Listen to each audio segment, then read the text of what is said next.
Episode में हमने देखा कि जियान और बाकी सभी ट्यूटर रॉलिन से विदा ले आए थे और वो सभी वाइस प्रेसिडेंट जुन कियान के साथ इनर कॉलेज के आउटर एज में आ गए हैं और यहाँ के एल्डर्स इस बार इन बच्चों को देखकर काफी खुश हैं। एल्डर्स उन सभी को एक आइडेंटिटी प्लेट देते हैं और कहते हैं कि हालांकि तुम यहाँ तक पहुँच तो गए हो, लेकिन तुम्हें इनर कॉलेज में जाने के लिए भी क्वालिफाइड करना होगा। अब तुम्हारा रियल टेस्ट शुरू हो गया है और तुम्हें केवल एक बात जान लेनी चाहिए। तुम्हें ये चिप यानी ये बैज जो तुम्हें मिला है वो हमेशा अपने पास रखना है। तुम्हें अपने ग्रुप्स बनाने हैं और मेरे पीछे जो फॉरेस्ट है उसके अंदर जाना है। इस फॉरेस्ट के अंदर तुम्हारे सीनियर्स है जो तुम्हारा वेट कर रहे हैं। वो तुम्हें रोकने की कोशिश करेंगे, इसलिए तुम्हें या तो उन्हें अवॉइड करना है या उन्हें हराना है। तुम्हें कैसे भी करके जंगल पार करना है और फिर तभी तुम्हें इनर कॉलेज में एडमिशन मिल पाएगा।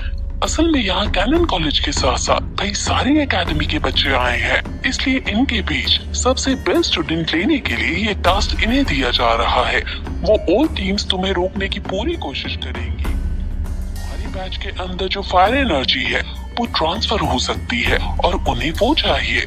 बाइशन पूछता है कि आखिर ये फायर एनर्जी क्या है और इसका क्या यूज होता है, जिस पर एल्डर कहते हैं कि जब तुम कॉलेज में एडमिशन पाओगे तब तुम्हें खुद ही पता चल जाएगी।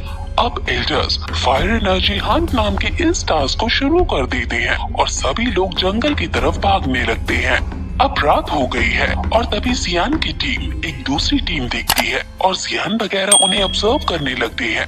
वहाँ तभी कुछ सीनियर्स आते हैं और केवल 2 सीनियर्स ही इस पूरे ग्रुप को हरा देते हैं और फिर कहते हैं कि हमने सोचा था कि फ्रेशर इस बार अच्छे आए हैं, लेकिन ये तो यूं ही निपट गए। सीनियर के इस ग्रुप का नाम ब्लैक सायरन है और ये काफी ताकतवर ग्रुप है। और फिर ब्लैक सायरन का एल्डर आता है जिसे सब बॉस कहकर पुकारते हैं और वो सभी के बैच लेता है और उनके अंदर से एनर्जी फायर निकलकर अपने बैच में ट्रांसफर कर देता है और फिर वहाँ से वो चले जाते हैं। अब बाइशन आगे बढ़ने को कहता है, लेकिन जियान उन्हें रोकने को कहता है क्योंकि ओल्डर टीम्स काफी शक्तिशाली हैं और अगर हम बिना सोचे समझे आगे बढ़े तो ओल्डर टीम्स हमें भी हराकर हमारी फायर एनर्जी ले लेंगी। अगर हम अब टीम बनाकर नहीं चले तो हम जरूर हार जाएंगे, इसलिए हम 5 को ग्रुप बनाकर एक लीडर डिसाइड करना होगा और ये लीडर ग्रुप को आगे लेकर फॉरेस्ट पार कर पाएगा। सब सोचने लगते हैं कि आखिर कैप्टन कौन होगा।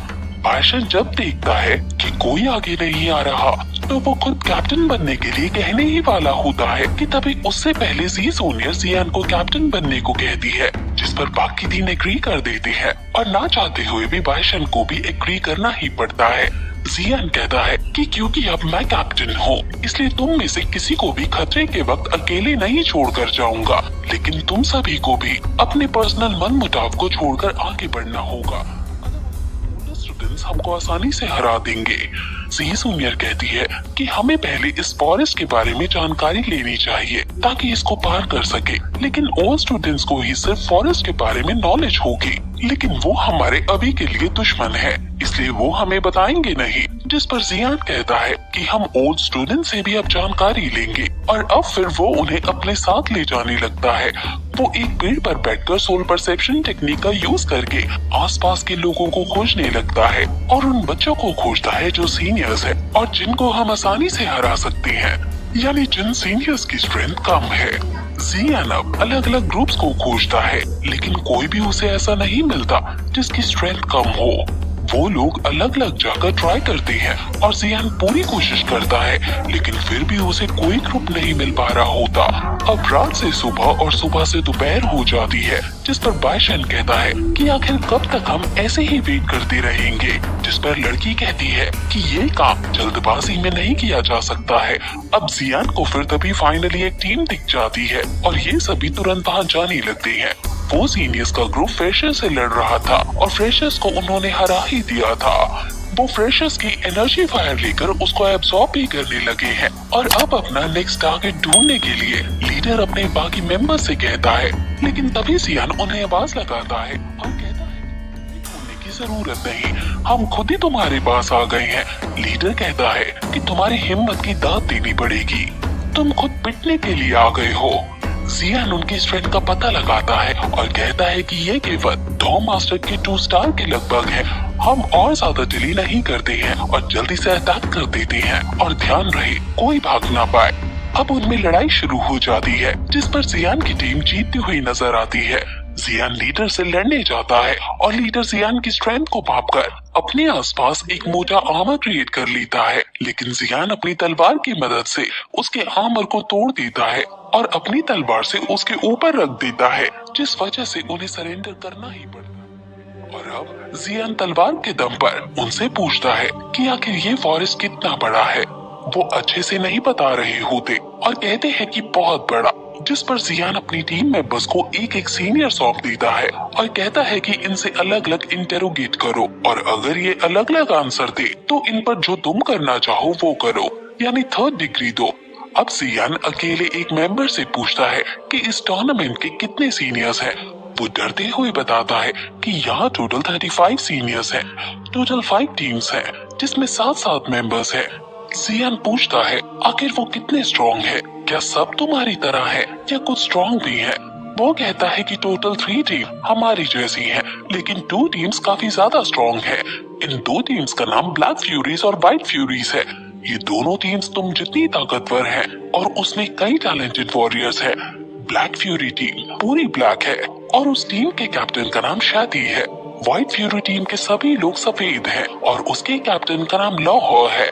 व्हाइट फ्यूरी से जो भी टकराया है वो कभी फॉरेस्ट पार नहीं कर पाया है। अब जियान उससे पूछता है कि आखिर ये फायर एनर्जी क्या है जिसे सीनियर पाना चाहते हैं, आखिर तुम लोग इसके पीछे इतने पागल क्यों हो।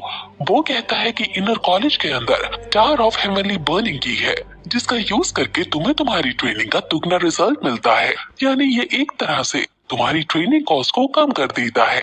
इसके बारे में और अच्छे से हमें आगे पता चलेगा। दूसरी टीम मेंबर्स भी उनका इंटरोगेशन स्टार्ट करते हैं, लेकिन वो कुछ बताने को राजी नहीं थे। इसलिए पहले वू हाओ अपनी तलवार से उसे डराता है और डर डर के बताता है कि ये फायर एनर्जी एक तरह से इनर कॉलेज की करेंसी भी है और कॉलेज सभी लोगों को 7 दिन के लिए फायर एनर्जी देता है। इनर कॉलेज के अंदर फायर एनर्जी को प्राप्त करने के कई सारे तरीके हैं, लेकिन सबसे अच्छा तरीका फायर एनर्जी प्राप्त करने का ये है कि तुम इनर कॉलेज पावर लिस्ट में आ जाओ। अब जियान उनसे उनका क्रिस्टल कार्ड मांगता है और ये बच्चे बाकियों की फायर एनर्जी एब्सॉर्ब करेंगे, क्योंकि इसी तरीके से ही ये कॉलेज काम करता है। जी जूनियर समझ जाती है कि स्काई बर्निंग की रिफाइनिंग टार वो वजह है जिससे सभी स्टूडेंट्स यहाँ जल्दी जल्दी कल्टीवेट कर पाते हैं। वू हाओ को पार लिस्ट के अंदर आने में ज्यादा इंटरेस्ट है और वो कहता है कि जब वो इनर कॉलेज में पहुंच जाएगा तो वो हर एक अपॉर्चुनिटी को खोजेगा। जियान भी कहता है कि अब हमें पता चल गया है कि फायर एनर्जी इनर कॉलेज के अंदर कितनी जरूरी है, तो अब हमें इसे और इकट्ठा करना है और अब हमारा गोल सिर्फ जंगल को पार करना ही नहीं, हमें फायर एनर्जी भी ज्यादा से ज्यादा कलेक्ट करनी है। अगर वो हमें लूट सकते हैं तो हम भी उन्हें लूट सकते हैं और शायद सीनियर्स इसी चीज को हमें सिखाना चाह रहे हैं। ब्लैक फ्यूरी और व्हाइट फ्यूरी को छोड़कर हम सीनियर्स की हर एक टीम पर प्लानिंग के साथ हमला करेंगे और उन्हें हराकर फायर एनर्जी प्राप्त करेंगे। सभी जियान की बात से एग्री हो जाती हैं और अब शिकार कुछ शिकारी बन गया है। अब जियान को चलते चलते एक सीनियर का ग्रुप दिखता है और तुरंत वो ग्रुप्स आपस में लड़ने लगते हैं। जियान का ग्रुप काफी शक्तिशाली है और वो सीनियर्स के साथ अपनी सभी स्किल्स का यूज करते हुए लड़ रही हैं। सीनियर्स भी कोई ऐसे वैसे लोग नहीं हैं, ये इनर कॉलेज के स्टूडेंट्स हैं, यानी काफी टैलेंटेड, इसलिए इनका युद्ध आइकॉनिक लेवल का दिखाई दे रहा है। अब जियान वगैरह एक और टीम को फाइनली हरा देते हैं और उनसे उनका क्रिस्टल लेकर फायर एनर्जी एब्सॉर्ब करने लगते हैं। एल्डर्स की जियान और बाकी टीम पर नजर थी और वो ये सब देखकर काफी खुश थे कि आखिर जियान को इस टूर्नामेंट का असली मतलब अब समझ आ ही गया है। जो पिछली बार बच्चे आए थे वो ये समझ ही नहीं पाए थे और वो बिना फायर एनर्जी को कलेक्ट किए फॉरेस्ट पार कर गए थे। एल्डर्स की ये सब बात एल्डर्स के पास बैठे एक आदमी जो काफी मिस्टीरियस लग रहा है वो सुन रहा था और उसे पता चल गया था कि जियान नाम का लड़का कोई है। वहीं अब हमें सीनियर्स का एक ग्रुप दिखता है जो बॉनफायर के पास बैठकर बाकी बच्चों की बात बना रहे थे कि वो बच्चे तो नाकारे हैं क्योंकि फ्रेशर्स ने न सिर्फ उनकी फायर एनर्जी को चुरा लिया बल्कि उन्हें बहुत बुरे तरीके से हरा भी दिया। ये फ्रेशर्स इस बार के काफी एरोगेंट है और लगता है कि हमें ही फ्रेशर्स को अच्छा सबक सीखना पड़ेगा। वहीं दूर पेड़ पर बैठकर जियान इन सभी की बातें सुन रहा था और अपने ग्रुप को इन पर हमला करने को कह देता है। सभी तुरंत बॉनफायर के पास जाते हैं, लेकिन जब वहाँ वो पहुँचते हैं तो वहाँ उन्हें कोई नहीं मिलता। वो इससे पहले कि कुछ समझ पाते कि एक तीर उनकी तरफ आता है। हालांकि वो हाउ तलवार से उस तीर को रोक देता है। जियान समझ जाता है कि उन्हें पहले ही हमारे आने की खबर हो गई है। वो हाउ जहाँ से तीर चला था वहाँ जाने लगता है और लड़की भी उनके पीछे पीछे जाने लगती है। जियान उनको रोकने की कोशिश करने ही वाला होता है कि तभी एक ओपोनेंट उनके सामने आ जाता है। भाषण उनके पीछे जाने लगता है और अब जियान और जी जूनियर अकेले खड़े हैं। जियान को एक हलचल महसूस होती है और वो तुरंत उसके पास जाने लगता है। वहीं वो सीनियर जो वो हाउ को उकसाकर उसे अपने पीछे ले जा रहा था, वो कई सारे अपने बिछाए गए ट्रैप से उन्हें गुजर पाता है। जैसे कि सबसे पहले एक बड़ी सी चट्टान के नीचे होकर उन्हें गुजरना पड़ता है, लेकिन ये दोनों ही क्योंकि काफी अच्छे वॉरियर हैं, इसके इस ट्रैप को आसानी से पार कर जाते हैं। लेकिन तभी वो अपने दोस्त को इशारा करता है जो आगे के पेड़ पर बैठा था और वो अचानक आकर वो हाउ पर हमला कर देता है और वो हाउ दूर जाकर गिरता है। अब वो लड़की से लड़ने की कोशिश करता है। अब ये अकेले अकेले हो गए हैं और अकेले में सीनियर्स की स्ट्रेंथ ऑब्वियस रीजंस की वजह से ज्यादा है और ये हार सकते हैं। अब ये लोग लड़कों को घेर कर उसे घायल करने ही वाले थे कि तभी वहाँ जियान की तलवार आ जाती है जो एक ही बार में अपने दोस्त को बचा लेती है। जियान के एंट्री देखकर वो सभी हैरान हैं और जियान इन सभी से लड़ने को तैयार